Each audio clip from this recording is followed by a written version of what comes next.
ইসরায়েলের উত্তরে আবারও ড্রোন হামলা চালিয়েছে হিজবুল্লাহ। টার্গেট সীমান্ত থেকে ৩ কিলোমিটার দূরে হারফিস শহর। অভিযানে কামিকাজ ড্রোন ব্যবহারের কথাও জানিয়েছে ইরান সমর্থিত গোষ্ঠীটি। আহত বেশ কয়েকজন। এবার সঠিক সময়ে বাজানো হয়নি সাইরেন, তাই এড়ানো যায়নি ক্ষয়ক্ষতি। তবে হামলার জবাব দিতে দেরি করেনি বলেও দাবি তাদের। বুধবারের অভিযানের একটি ভিডিও ফুটেজ প্রকাশ করেছে আইডিএফ। বলা হয়, ফাইটার জেট দিয়ে হামলায় ধ্বংস করা হয়েছে হিজবুল্লাহর একাধিক ঘাঁটি। লেবাননের গ্রাম আল ওয়াজদানিতে হয়েছে ভারী বোমাবর্ষণ। খিয়াম ও আয়তা আশ শাবেও চালিয়েছে বড় ধরনের হামলা। পাল্টাপাল্টি হামলায় উত্তেজনার মধ্যে বুধবার উত্তরাঞ্চল পরিদর্শনে যান বেনিয়ামিন নেতানিয়াহু। জানান হিজবুল্লাহ বিরোধী বড় অভিযানের পরিকল্পনার কথা। যারা ভাবছে আমাদের ক্ষতি করবে আর আমরা অলস বসে থাকব, তারা ভুল করছে। উত্তরে বড় ধরনের অভিযানের প্রস্তুতি নিচ্ছি। অঞ্চলটিতে যে কোনো উপায়ে নিরাপত্তা ফিরিয়ে আনব। এর আগে মন্ত্রিসভার বিশেষ বৈঠকে ইসরায়েলের বিভিন্ন সীমান্তে শত্রুপক্ষ নিয়ে উদ্বেগ জানান নেতানিয়াহু। শত্রুরা ঘিরে রেখেছে আমাদের। তারা ভেবেছে কোণঠাসা করে আমাদের মানচিত্র থেকে মুছে দেবে।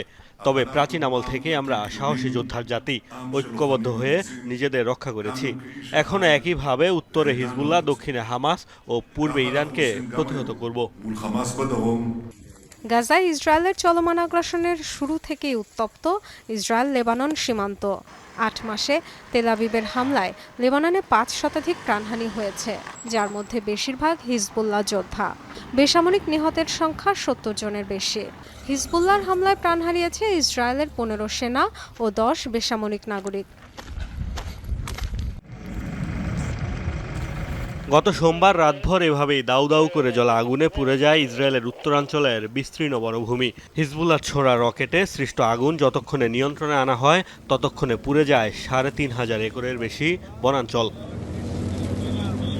ইসরায়েলের বন বিভাগের তথ্যে হিজবুল্লাহর একদিনের হামলাতেই উত্তরাঞ্চলে পাহাড়ি এলাকায় আগুন জ্বলেছে অন্তত ৯৪টি স্থানে। আগুন নিয়ন্ত্রণে আনা গেলেও পুরোপুরি নেভেনি। এখনও কোথাও কোথাও পুড়ছে গাছপালা। আগুন ছড়িয়েছে আবাসিক এলাকাতেও। গত মে মাসের শেষ থেকে এখন পর্যন্ত ইসরায়েলের প্রায় ১০,০০০ একর বনভূমি পুড়ে গেছে, যার বেশিরভাগই পুড়েছে হিজবুল্লাহর হামলার কারণে। গাজায় তেল আবিবে নির্বিচার আগ্রাসনের প্রতিবাদে উত্তরাঞ্চলের গ্রামগুলোতে এখনও প্রতিদিন রকেট ড্রোন ছুটছে লেবাননের সশস্ত্র সংগঠনটি। এমন পরিস্থিতিতে আতঙ্কে এলাকা ছেড়ে পালাচ্ছে ইসরায়েলিরা। লেবানন সীমান্তবর্তী এলাকাগুলোতে বন্ধ শিক্ষা প্রতিষ্ঠানও। ঘর ছাড়া এসব বাসিন্দারা বেশ ক্ষুব্ধ নেতানিয়াহু সরকারের উপর।